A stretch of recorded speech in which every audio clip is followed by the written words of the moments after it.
مجھے اس کلمہ نبی کی قسم باجوہ صاحب کہ میں جو کچھ کہہ رہا ہوں سچ کہہ رہا ہوں۔ اسسٹنٹ ڈائریکٹر ایاز کو GHQ میں بلائیں۔ کون اس آئین سے ماورا ہے، زیادہ طاقتور ہے؟ بچو یہ مکافاتی عمل ہے۔ رانا ثناء اللہ تم سرٹیفائیڈ کرمینل ہو، تم نے شروع کیا ہے، اب سنو، میں نے تو نہیں کیا تھا۔ تم سرٹیفائیڈ کرمینل ہو، ازلی جھوٹے ہو، اور مجھے ذاتی طور پہ جانتے ہو کہ مجھے اپنی عزت سے زیادہ کوئی چیز ضرورت نہیں، نہ کوئی آفس، بڑی بڑی منسٹریوں میں رہا ہوں اور انشاءاللہ تعالیٰ پھر رہوں گا اگر زندگی ہوئی۔ بچو یہ مکافاتی عمل ہے، دنیا کا دستور ہے۔ جو آج تم اس پاکستانی قوم کے سامنے بو رہے ہو وہی کاٹو گے۔ اللہ کی قسم اگر یہ میری جان نکال لیتے، تشدد تو کیا جان نکال لیتے، اس کی بھی کوئی پرواہ نہیں تھی، لیکن میری جو عزت پہ ہاتھ ڈالا ہے، ایک لاش کی حیثیت سے انشاءاللہ تعالی میں ملک کے نہیں، میں بین الاقوامی ہر دروازے پہ دستک دوں گا کہ ایک سٹنگ سینیٹر جو ہے اگر اس کی عزت محفوظ نہیں ان آئینی ہاتھوں سے، تو پھر کسی پاکستان کے کسی شہری کی عزت محفوظ نہیں۔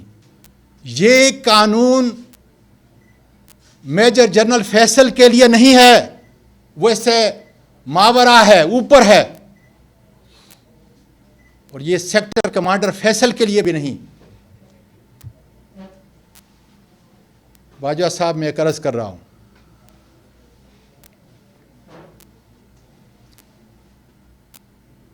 کہ اگر آپ کی ایجنسی کو یہ کہہ رہی ہے کہ یہ واقعہ غلط ہے،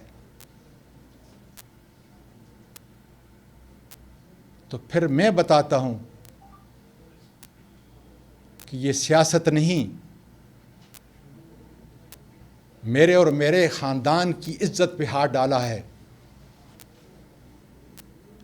اسسٹنٹ ڈائریکٹر ایاز کو GHQ میں بلائیں، 5 منٹ میں انشاءاللہ تعالیٰ وہ آپ کو بتا دے گا کہ کون کون کون اس گناونے جرم کے اندر جو ہے ملوث تھا۔ بڑی بات نہیں ہوگی۔ GHQ میں ابھی آپ کے 27 دن ابھی باقی ہیں، خدا را اس کی پاسداری میں اور آپ کروں اور ان کو بلا لیں۔ یہ پاکستان کے ایک شہری کی فریاد ہے، یہ پاکستان کے ایک سٹنگ سینیٹر کی فریاد ہے کہ assistant director Ayaz FIA cyber crime کو اس کو بلائیں، کیونکہ مجھے جب گھر سے نکال رہے تھے اور جب انہوں نے وہ پھانسی کرنے کا وہ کپڑا میرے منہ کے اندر جو ہے اندر نہیں ڈالا تھا، اس وقت تک میں نے دیکھا تھا کہ ایاز گاڑی کے اندر ڈرائیونگ کر رہا تھا۔ پھر کچھ دیر کے بعد مجھے معلوم نہیں کس راستے سے گئے ہیں، جیو فینسنگ کرائیں، ٹیلی فون سب کے چیک کرائیں، کس نے کس کے ساتھ بات کی، کون میری چیخوں کی آوازوں پہ ہنس رہا تھا، مجھے جب بے لباس کیا گیا، مارا گیا، تشدد کیا گیا، کون کون اس ویڈیو کو دیکھ رہا تھا۔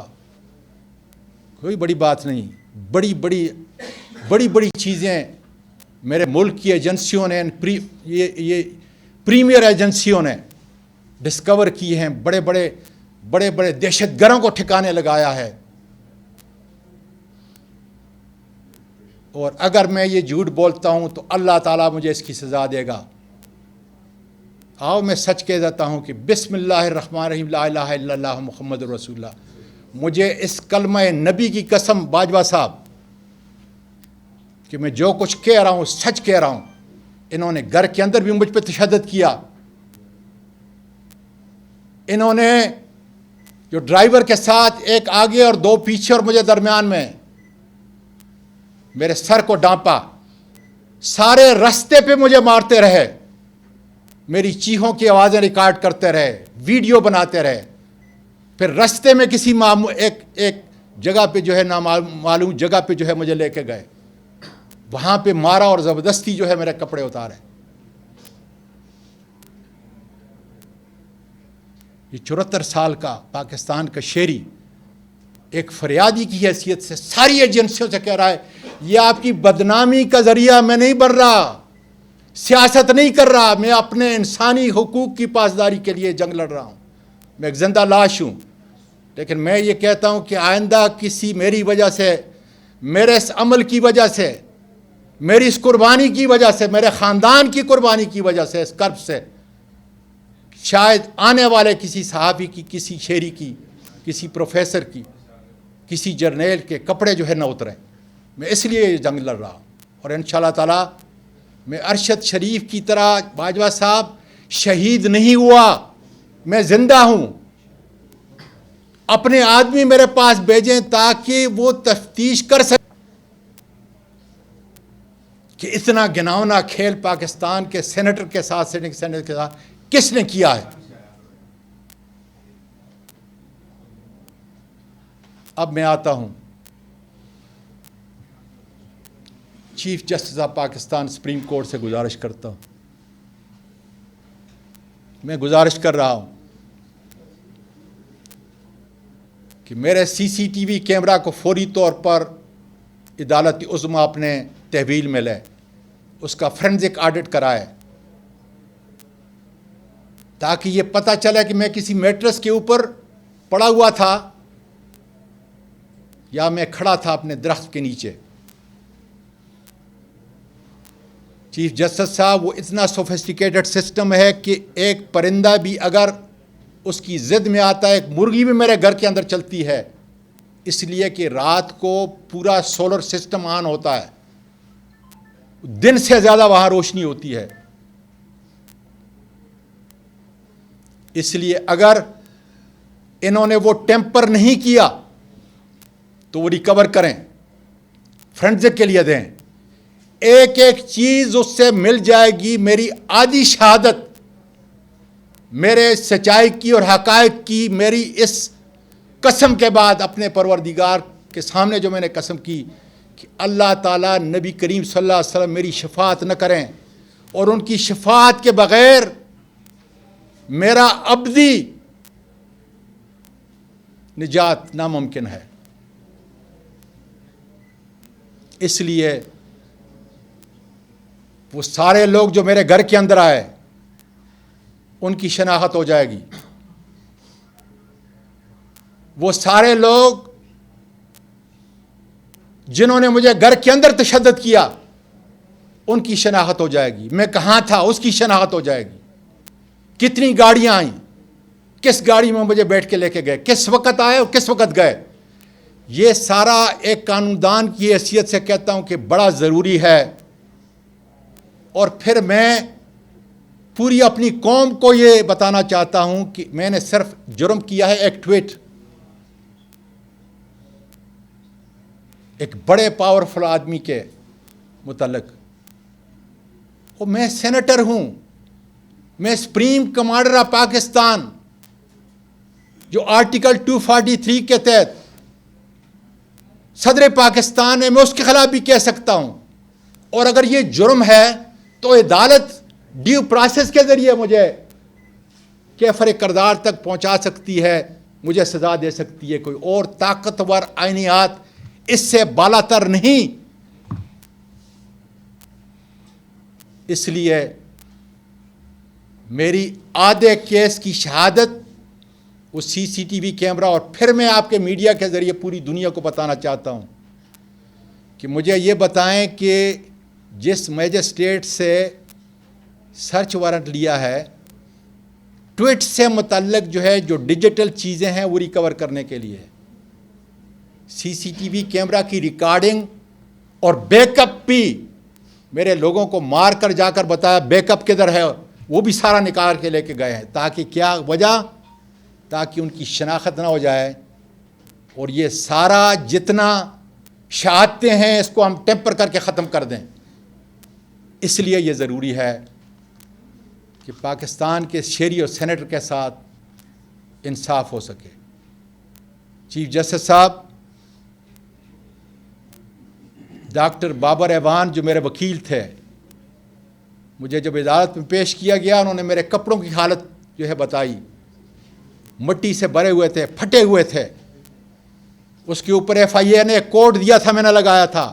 یہ ساری چیز جو ہے مجسٹریٹ صاحب کو بتائی اور بتایا کہ وہ میرے زخم کو دیکھیں کتنے ہیں اس وقت. میں نے تو US کے اندر جو ہے ڈاکٹر آف جورسپروڈنس کے بعد اور اٹارنی ایٹ لا کے بعد جو ہے پریکٹس کی ہے کہ جوڈیشل نوٹس ہوتا ہے. میں ان سے نہیں، میں آپ سے گزارش کر رہا ہوں، عدالت عالیہ کے چیف جسٹس اسلام آباد سے گزارش کر رہا ہوں، اس لیے کہ میں اس کے انڈر ہوں. اور یہ دو ہستیاں ہیں کہ چیف جسٹس آف پاکستان اور ہائی کورٹ کے چیف جسٹس صاحب، ان مجسٹریٹ صاحبان کو بتائیں کہ جب انہوں نے وہ زخم دیکھے تو پھر مجھے کیوں دے رہی ہے ان پوری تفصیل سے. یہ جوڈیشل نوٹس ہے. کرائم کو دیکھنا، کرائم کو اپنی آنکھوں سے دیکھ کے لکھنا، یہ ہمارے جسٹس سسٹم کا حصہ ہے. اور پیمز میں کیا اگر پیچھے سیکٹر کمانڈر بیٹھا ہے اور اس ڈاکٹروں کی فائلیں بنی ہوئی ہیں تو کیا کوئی پیمز کا ڈاکٹر لکھے گا؟ پھر مجھے اسٹیٹ صاحب نے بتایا، اور یہاں تک کہ ڈاکٹر بابر ایوان صاحب نے کرسی کے اوپر کھڑا ہو کے میری ٹانگیں بتائیں مجسٹریٹ صاحب کو. کیوں نوٹس نہیں لیا گیا؟ میں تو کچھ نہیں کہتا، میں تو مظلوم ہوں، لیکن کیا یہ سارے حقائق نہیں کہ میرے زخموں کا مداوع، میرے جسم کے اوپر جتنے نشانات تھے اس کو دیکھا جاتا، بجائے اس کے کہ آپ وہ لوگ نچلی عدالتیں جو ہیں جو میرے لیے قابل قدر ہیں اتنی، وہ پیمز کو بیچتے، اور پیم نے کیا کرنا تھا، ایک ایک چیز انہوں نے دیکھی. اس لیے میرے حق تلفی ہوئی ہے. میں پاکستان کے عوام سے یہ کہتا ہوں کہ انشاءاللہ تعالی یقین کریں، پاکستان کی سب سے بڑی عدالت، سب سے بڑا جج جس کو اللہ تعالیٰ نے خلیفہ کے طور پہ عدل و انصاف کا منصب دیا ہے، انشاءاللہ آپ دیکھیں گے کہ میرے ساتھ انصاف ہوگا، اور وہ ہاتھ جنہوں نے یہ ظلم کیا ہے انشاءاللہ تعالیٰ وہ بے نقاب ہوں گے. بہت شکریہ. پاکستان پائندہ باد. یہ بتا دیں کہ جو آپ کے ساتھ ہوا وہ انتہائی ریاستی اداروں کو نہیں آنا چاہیے، لیکن یہ بتا دیں کہ مطلب اس کا انفلوئنس نہیں ہونا چاہیے کہ جب سینٹ کے انتخابات ہو رہے تھے چیئرمین کے سلاٹ کے لیے، بیٹا بات سن، بیٹا بات سنیں، نہ مجھے بات سنیں. اس وقت صرف انسانی حقوق کی بات کریں، صرف انسانی. یہ اگر آپ کو یہ اگر کسی نے پیسے دے کے آپ کو یہ فیڈ کیا ہے نا تو اس کا کوئی اور انسانی سنیں. میں یہ نہیں کہتا، میں یہ کہتا ہوں، میں یہ کہہ رہا ہوں کہ انسانی، اس وقت انسانی حقوق کی بات کریں، انسانی حقوق کی بات کریں. الیکشن کی جو بات ہوگی نا میں اس کو انشاءاللہ جواب انسانی حقوق کی. صاحب یہ بتائیے گا کہ مریم نواز بھی جب قید تھیں اور نیم میں تھیں انہوں نے بھی اسی طرح کا اظہار کیا تھا کہ ان کی کوئی ویڈیوز جو ہے اس طرح کی، اس وقت آپ کی حکومت تھی، میرے بیٹے، انسانی حقوق کی خلاف ورزی بھی نہیں آتا، اس وقت آواز تو اٹھی. میرے بیٹے، جس نے بھی، ہماری حکومت تھی یا ہمارے بعد تھی یا ہمارے پہلے تھی، انسانی حقوق کی جس نے بھی خلاف ورزی کی ہے they should be taken to task. جی جو بیانیہ آج آپ کا ہے، اگر ماضی کے اوراق پڑھ کر دیکھیں تو منظور بشیر علی وزیر کا بھی بیانیہ تھا. آپ میں ان میں کیا فرق ہے؟ دوسری بات یہ کہ آپ کی حکومت میں علی وزیر کو گرفتار کیا گیا، ابھی تک وہ پابند سلاسل ہے اور وہ بھی پارلیمنٹ کے رکن ہے. اگر آپ کی گرفتاری پارلیمنٹ کی توہین ہے تو کیا گرفتاری پارلیمنٹ کی توہین ہے؟ میں یہ کہہ رہا ہوں کہ علی وزیر کو بھی جنہوں نے وہ کیا تھا، لیکن علی وزیر کا مسئلہ کچھ اور تھا. میں حکومت کی بات نہیں کر رہا، میں یہ کہہ رہا ہوں حکومت کی بات تو اس میں ہے ہی نہیں. کون اس آئین سے ماورا ہے، زیادہ طاقتور ہے، میں اس کی بھی مذمت کرتا ہوں کہ ان کے ساتھ جو کچھ ہوا. صرف اس کو دیکھ لیں کہ میرے وقت میں حافظ حمد اللہ کا صرف ایک